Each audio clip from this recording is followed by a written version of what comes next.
د افغانستان دپاره ډېر زیات د خوشحالۍ خبر دی. افغانستان ته دي زما د طرفه ډېر مبارک. د افغانستان عوامو ته زما د طرفه ډېر مبارک شه. دوستانو نن مې د BBC یو خبر کتلو چې هغې کې ویل کېدل چې د افغانستان چې کوم دی د ټول ایشیا ممالکو چې کوم دی افغانستان د ټول نه نمبر 1 رالی د ارزانۍ په لحاظ سره. دوستانو په دې باندې زه ډېر زیات خوشحاله شوم. ما چې خپل ملګرو سره هم شریک کړم که تاسو ته یاد وي په افغانستان باندې ډېر زیات سختې راغلي دي، یعنې کله جنګونه کله زلزلې شوې، داسې ډېر زیات سختې پرې راغلي، ډېر جنګ ځپلی ملک دی.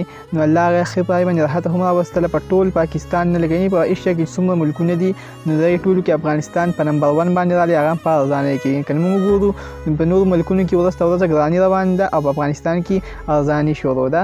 دوستانو دا د افغانستان لپاره ډېر زیات د خوشحالۍ خبر دی. دا خبر چې ما واورېدلو نو زه ډېر زیات خوشحاله شوم، ځکه په افغانستان چې خوشحالي راځي دا زموږ خوشحالي ده، یعنې زموږ ګاونډي ملک دی. دوستانو زموږ به نور هم داسې دعا وي چې الله دې افغانستان نور هم کامیاب کړي، الله دې افغانستان له نورو ترقي وکړي سره زموږ د هوک پاکستان. دوستان دا ویډیو ما چې زه خپل ملګرو سره هم شریک کړم، ځکه دې کې زمینه ښودېږي زموږ د یو بل سره مینه شریکه کېږي. نو دا ویډیو که ویډیو خوښ شوی ویډیو خپل دوستانو سره هم شریکه کړئ. سعید جان افیشل چینل او پیج هم سره دی کې ډېر زیاته مننه. والسلام.